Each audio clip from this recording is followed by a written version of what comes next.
All right, here's a game for you. This one has a great title, Castle or Else. You'll see why. So this is a Dutch defense, and I'm going to play Staunton Gambit. So it's an odd move, order. Normally he plays pawn takes, knight c3, knight f6. So it's by transposition. This is the standard Staunton Gambit accepted. Bishop g5, e6, a solid move where he basically is declining the gambit. Well, I'm sorry, not declining it, but he's not trying to hold it with d5, which is a mistake. So f3, hey, you know, take a free pawn, trade it off, sweet. We'll take the development, sir. So,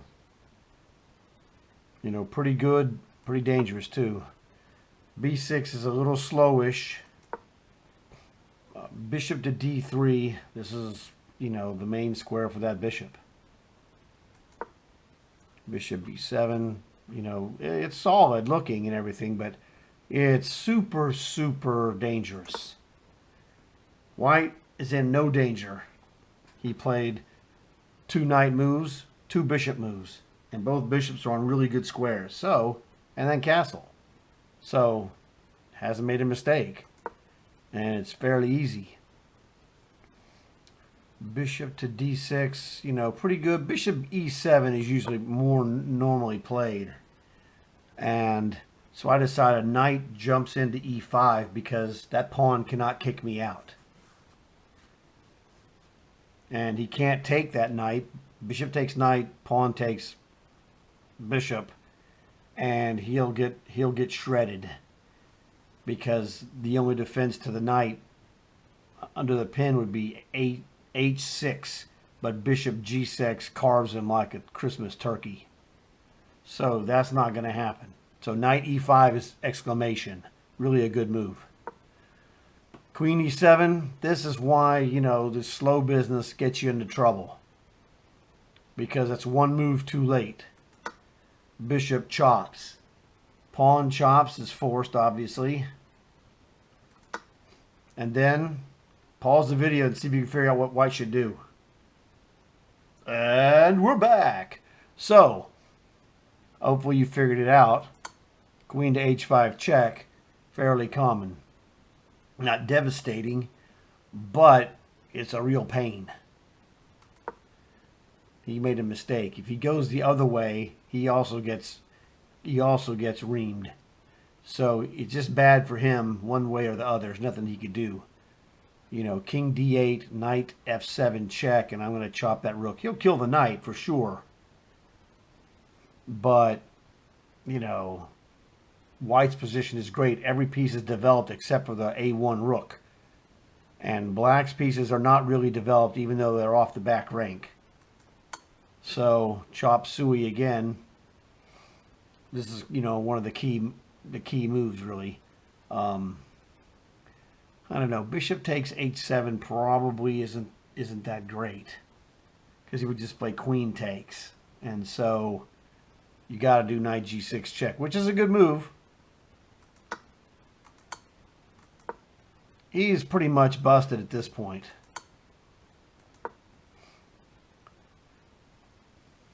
So think about this one and then pause the video. And we're back again. So you have two choices. You can take with the queen or take with the bishop. So both have their advantages, really. I took with the bishop because I'm just interested in cleaning his clock and taking as many pieces off the board as possible, maximizing that H pawn that's passed.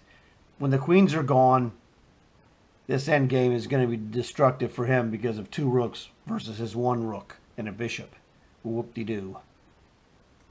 So, it's just basic stuff. I'm just forcing the wholesale trade of pieces to my favor. Crunch. So now, look at this. White has a pawn and a rook for a bishop. And a developmental edge. It's just devastating. There's almost no chance for him to survive this.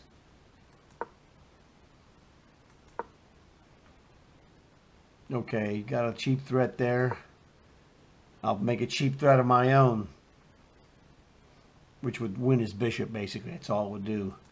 So, smart move. And I did a smart move. Guard my pawn. C3 is coming. I have a white bishop. I'll put pawns on black squares. I'm good. So it's all good. I just want to get rid of those pieces, man. The more we trade, the bigger my second rook looks. Hooray, you took my knight. Bishop takes check. Rook takes rook. Bishop takes check, as he should play. Get the pawn back, but it doesn't matter. I mean, bishop takes h2 check is the correct move, but you're already lost. So it doesn't really mean a whole lot when you play the correct moves when you're dead lost. He's dead lost. Magnus Carlsen can't save this game because he's just gone. That rook is going to park on f1, and that pawn is going to roll to victory like you wouldn't believe.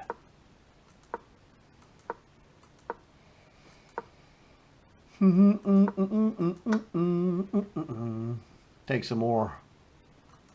You know, just threatening to trade rook for knight at any moment with a very, very easy win. You know, I don't care about trying to win fancy. Can't be stupid. King to g3. What would you play for black if white plays king to g3? Think about it for a second. I'm sure you guys saw it.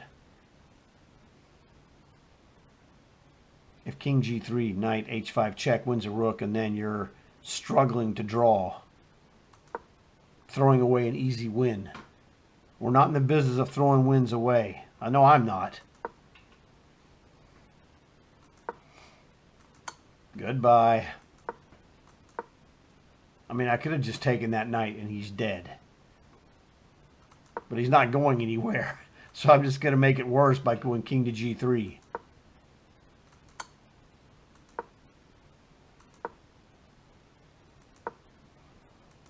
To say he has nothing is an understatement. Goodbye. That's the problem whenever, you know, someone has an end game where you have rook versus knight or rook versus bishop. There's always that underlying threat that rook trades itself for the minor piece because the king and pawn ending is just a stone cold win. And this is a stone cold win with two pawns up and one of them being a distant pass pawn. You know, 4 files to the right of the other one. So there's nothing you can do. Just in case, you know, I'm not paying attention, but I am paying attention. Oh, and this is another game in 3 minutes. So take every pawn your opponent has, because if the time runs out somehow, if your machine lags or something, because it could happen. Online play, you could lag. If you lag out, I can't lose this game even if I lag out. It would be a draw because he has no material left. So that's one of the things when you're playing a speed game, take all the material. Because in a speed game, he has no material, he cannot win. Well, you want to go after that pawn? I got one just like it over here. My king is in a shepherd position. He can't get to it. You can have that b pawn.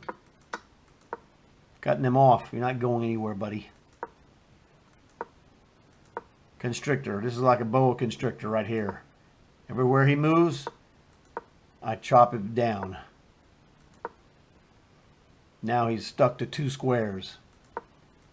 Boa constrictor is just going to, you know, finish the job. Bingo. All right, pretty good game. You know, very important lesson. You cannot slowly defend a gambit opening. If you do, you saw what happened.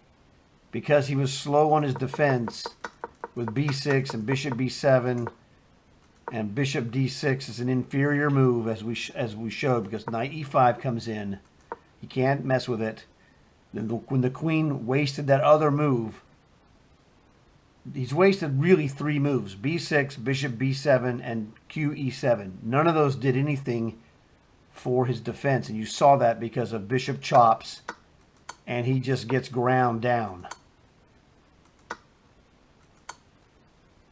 You know, because of 3 slow moves, you know, that don't really address what's going to happen. It's like he fell asleep. Not that he's a bad player. It's that when you're defending a gambit opening, you got to be on top of business, as you see what happens when you're not. He was not on top of his business, and I just, you know, ate him like Pac-Man. I chowed down on his pawns like they were Pac-Man pellets. And that's what you do, or what you're going to have to do when you play tournament games. That's what you do. This is how you win tournament games. You have to be able to take advantage of small misplayed openings.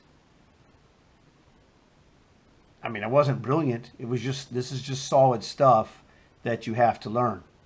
So when you do your homework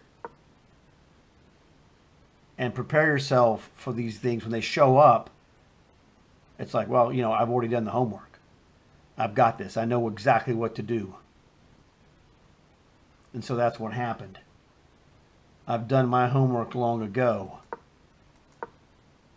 And you saw the result. He just got ground down by someone who had out-prepared him for this, you know, it wasn't a specific opening line sequence of 20 moves deep. He was out-prepared in general, and you saw that the execution of the preparation, he was eaten alive. There was nothing he could do. So the key lesson really is to really you got to pay attention when you're defending a gambit attack. So hopefully you guys enjoyed this, learned something from it, and you know what to do. All right, take it easy.